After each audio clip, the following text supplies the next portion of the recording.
Hello, occupiers. Today is Friday, November 18th, 2011, and I just got a gander at yesterday's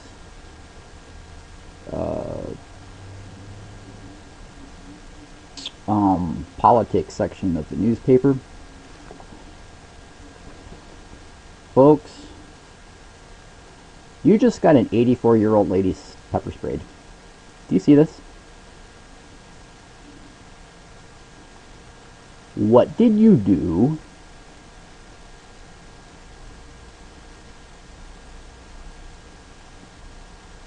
Okay?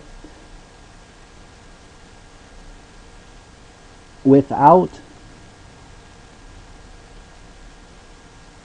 a strategy and without a cohesive message, this means absolutely nothing.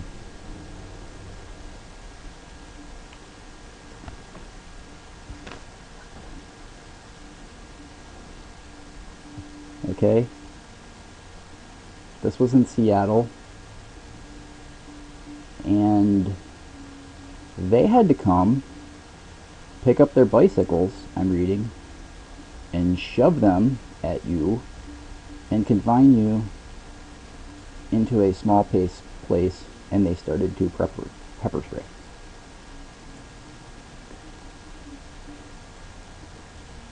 But you're not behaving yourselves. So what did you do?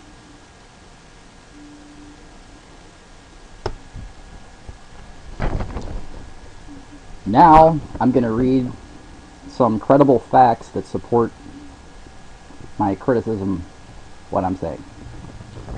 And now I'm reading from the Associated Press on November 17th, 2011 from the same newspaper. Occupy protests yielding few tangible results so far, by David Caruso and Megan Barr, the Associated Press. New York. Everywhere it seems people want to weigh in about the Occupy Wall Street protests around the country, from CEOs and politicians to your next door neighbor. So far, the talk is translated into little action.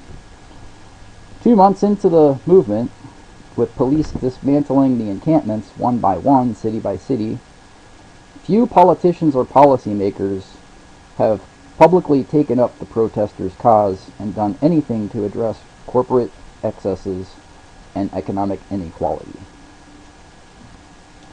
But some political observers say the demonstrators have changed the conversation in the U.S., and that is a big first step. They've shifted the center of gravity of the debate so that the whole question of wealth and privilege is now being discussed.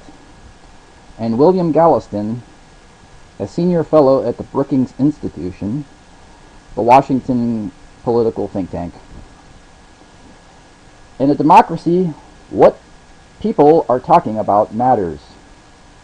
Georgia State Senator Vincent Fort, a Democrat who was among those arrested when protesters were expelled from an Atlanta park last month, said he is not troubled by the absence of any major tangible change. Quote, "The Occupy movement is a relative baby. It's just a few months old," end quote, he said. Quote, "The most important thing it has done is to change the conversation in this country. You haven't any policy change. Excuse me. You can't have any policy change. You can't have any legislative change until the debate is changed. Examples of real, measurable Occupy-inspired change in the political sphere are hard to come by. In Rhode Island, Democratic Senator Sheldon Whitehouse noted that Occupy activists encouraged customers to fight back recently against fees imposed by major banks, a fight that ended with Bank of America and its competitors backing down. Union leaders say the Occupy movement has also brought a spark of optimism and energy to organized labor after a summer of setbacks and assaults on their bargaining power. Quote, "The Occupy movement has framed the fight," end quote, said Mary K. Henry, president of the Service Employees International Union. They've totally changed the debate within a 30-day period. She added, it has impacted expectations among people who were beaten down.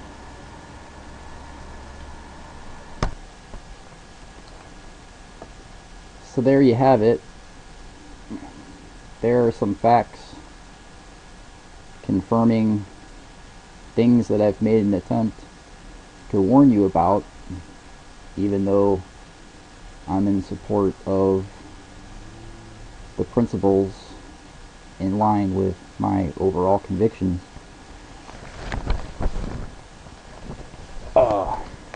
Generally spoken,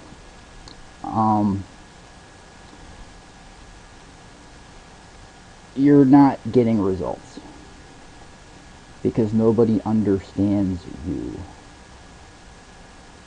Hardly. Although in this newspaper,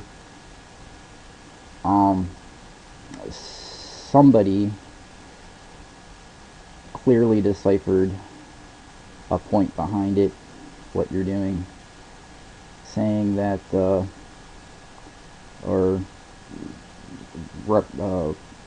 referencing your cause as to address corporate excesses and economic inequality, which is a very general thing.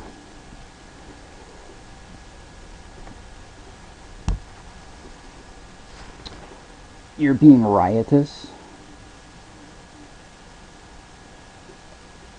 and deviant, and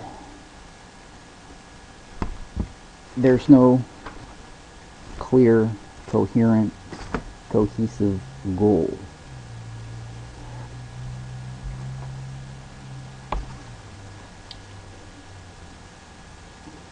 In this report that I just read, there was expression that it was valuable for public discourse, the assembling and the demonstrating, and that changing the conversation in the U.S. is a big first step.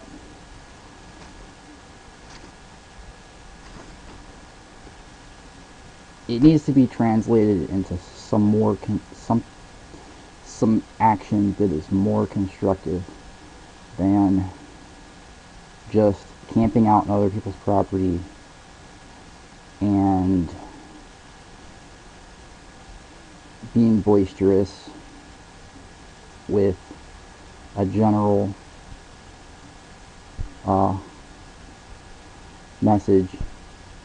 And that served its point, served its purpose. And, well, I attempted to warn people to go home. Because if you keep this up the way it's going, with aimless riotousness, you're going to instigate martial law. And you're probably going to die. So, you have to think of what is the result of my strategy here, okay? So, you need a strategy, and you need a strategy that is goal-oriented, that addresses specific problems and solutions, and within the democratic process. And free assembly is great, but in and of itself, without targeting specific solutions to problems in the democratic process, it's just a bunch of noise. So,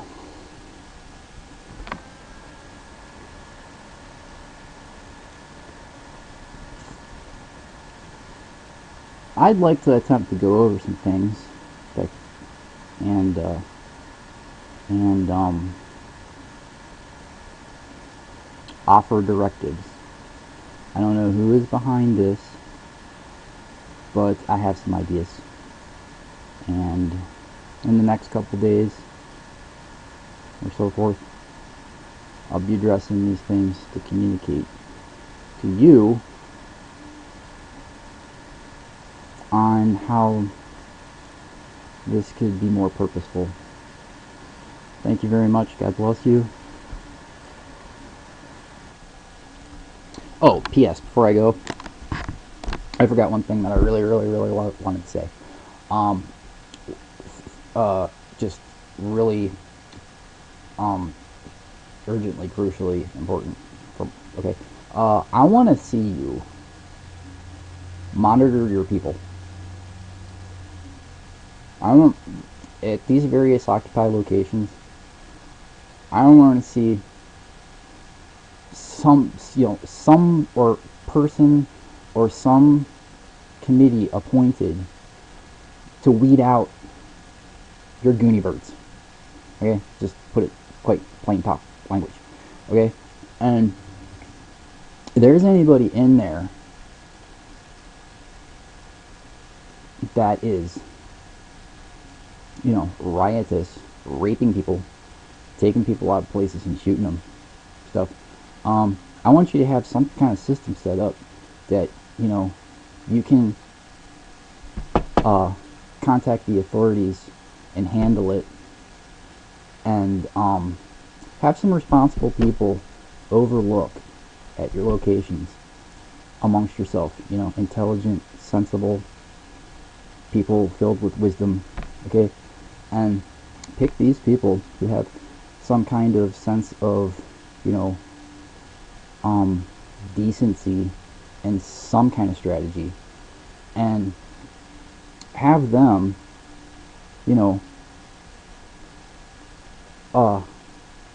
appointed to keep people in check amongst yourselves. And, you can contact the authorities, and that will behoove you to say, I'm not associated with these Goonie birds, okay? Because you're bringing slanderous down upon something that could be a good thing. And just do that. All right, thank you. God bless you.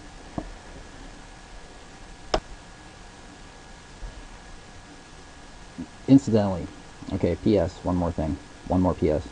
Anybody that wants to criticize me for being assertive and, making an attempt here to, correct the problem, I live in the United States of America, and I see possibly, very possibly, very bad things happening from this movement the way it's going about. And I have a vested interest in this, so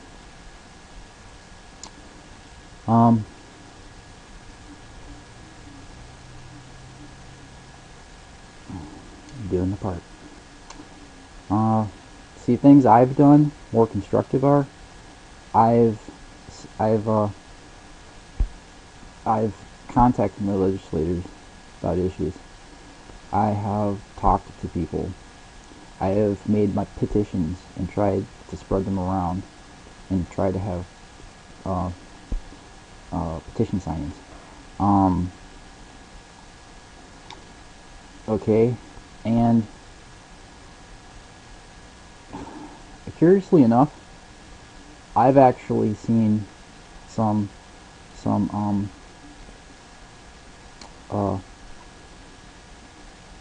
effect from things that I've done. So just sticking up for my reasoned 2 cents here, and now I think I'm finished. God bless you.